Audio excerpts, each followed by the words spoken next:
Bonjour à tous, c'est Audrey, bienvenue sur ma chaîne. Aujourd'hui, je vais vous aider à connaître, à mieux connaître votre peau, à déterminer quel est votre type de peau.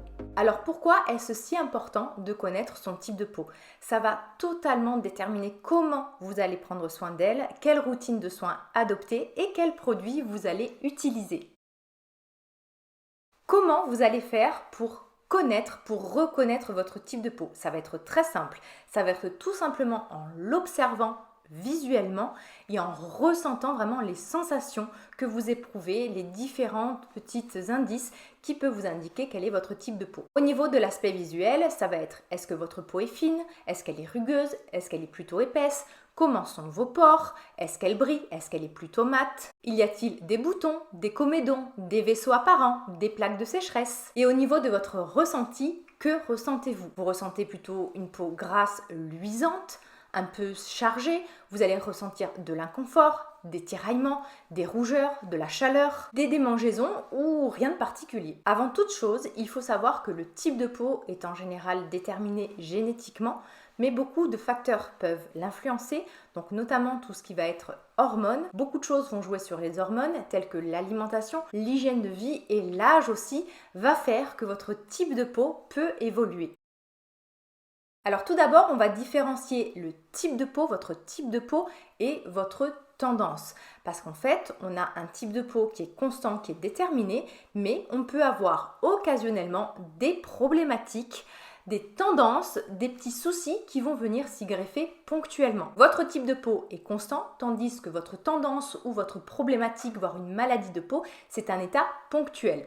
Par exemple, l'acné, l'atopie, l'eczéma, la rosacée, la sensibilité, la dermite, ce sont des problématiques, ce sont des pathologies dermatologiques dans certains cas, et donc c'est un état ponctuel. Et bien sûr, selon votre type de peau, vous allez avoir tendance à développer certaines pathologies ou voilà, certains petits désagréments plus que d'autres. Par exemple, les peaux grasses vont plus facilement développer tout ce qui va être problème d'acné, d'imperfection. Les peaux sèches, tout ce qui va être problème d'eczéma, d'atopie. C'est pour ça qu'on parle souvent de peau à tendance, etc. Au niveau des différents types de peau, il y en a 3. La peau grasse, la peau normale et la peau sèche. À cela, on peut presque rajouter un 4e type de peau qu'on voit vraiment de plus en plus fréquemment, c'est le type de peau mixte qui va se différencier par en fait 2 zones bien distinctes au niveau de votre peau. Donc par exemple, une zone médiane qui va être vraiment clairement plus grasse et une zone en général au niveau des joues qui va être beaucoup plus sèche. C'est totalement normal de briller légèrement plus sur la zone T puisque c'est une zone où il y a beaucoup plus de glandes sébacées. Donc il faut vraiment ne pas confondre une peau normale, une peau sèche, une peau grasse avec une peau mixte. C'est très facile de dire qu'on a une peau mixte, mais c'est totalement normal de briller un tout petit peu plus sur la zone T. Une peau mixte, il y a vraiment ces 2 types de peau, mais vraiment bien différenciés normalement au niveau de votre visage. Il y a vraiment 2 zones. Concernant la sensibilité, c'est plus une problématique, un état de votre peau qu'un type de peau. Parce qu'on peut très bien avoir la peau grasse et la peau sensible, la peau sèche et la peau sensible, et c'est un état qui peut être vraiment ponctuel. Mais hélas, de plus en plus, c'est des états qui peuvent s'installer et durer dans le temps. Pareil pour la déshydratation, et je vous renvoie aux 2 vidéos que j'ai faites sur le sujet. C'est un état, c'est un problème qui peut toucher aussi bien les peaux grasses que les peaux sèches, même si les peaux sèches vont avoir tendance à avoir plus souvent la peau déshydratée. Comme la sensibilité, ce n'est en aucun cas un type de peau, même si le problème a tendance à durer et un peu trop s'installer.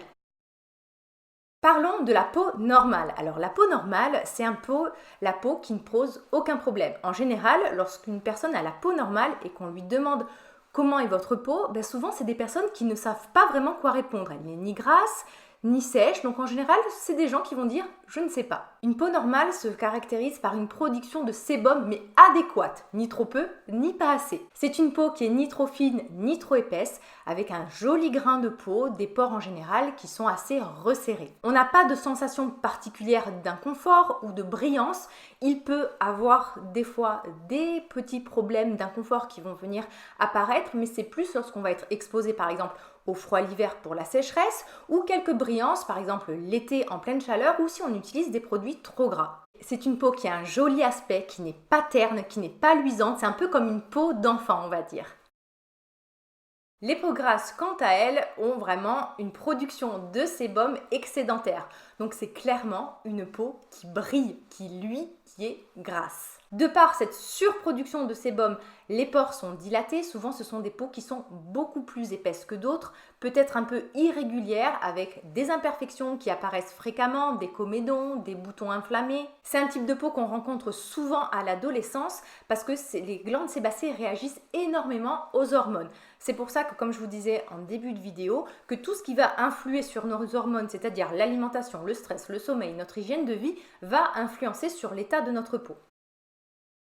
Les peaux sèches, quant à elles, ont une production de sébum qui n'est pas du tout suffisante. C'est une peau qui manque de gras. C'est une peau qui est souvent inconfortable, terne, qui a un aspect mat. Ce sont en général des peaux fines avec de légers vaisseaux apparents. Sur ce type de peau, les pores sont en général resserrés, mais dans certains cas, elles peuvent être un peu plus apparentes. Ça dépend vraiment de l'âge, de la perte de fermeté. Une perte de fermeté peut entraîner en fait des pores un peu plus dilatés. Lorsqu'on prend de l'âge, souvent la production de sébum se raréfie et c'est vrai que plus on vieillit et plus la peau a tendance à devenir sèche. On peut même voir apparaître des sortes de plaques de peau en fait qui desquament, de peau qui pèle.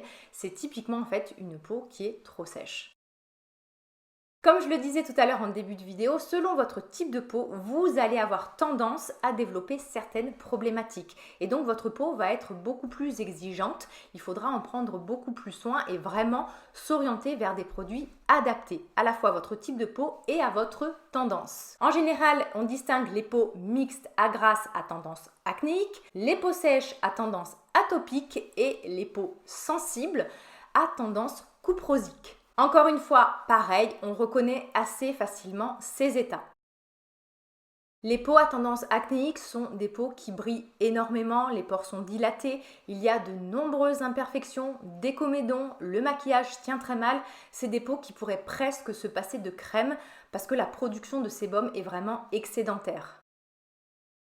Les peaux atopiques sont des peaux extrêmement sèches, qui sont inconfortables, qui tirent, qui démangent, qui boivent littéralement toutes les crèmes que vous allez appliquer dessus. Ce sont des peaux qui pèlent régulièrement en hiver, qui vont être sujettes au dartre et à l'eczéma. Les peaux dites cuprosiques, ce sont des peaux qui réagissent énormément, notamment au changement de température, au stress et aux émotions. Ce sont des peaux où les vaisseaux sont très apparents en général au niveau des joues et des ailes du nez, où on va voir apparaître des flushs. Donc des flushs, c'est vraiment une montée de rougeur, de chaleur au niveau du visage dès qu'il se passe une émotion un peu trop forte, dès qu'on mange un peu trop épicé, un peu trop d'alcool, dès qu'il y a un changement de température. Ce sont des peaux qui supportent mal les actifs cosmétiques comme la vitamine C, le rétinol, les huiles essentielles et également tout ce qui est parfum.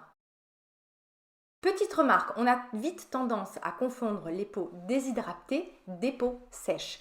Les peaux déshydratées manquent d'eau. Les peaux sèches manquent de gras et souvent elles manquent d'eau. Les peaux déshydratées, je vous ai fait une vidéo sur ce sujet. C'est souvent en fait, ça va se traduire par des petites ridules, une peau qui est terne, légèrement inconfortable et c'est vraiment, comme je vous l'ai dit, un état ponctuel qui peut toucher aussi bien une peau normale, une peau sèche qu'une peau grasse.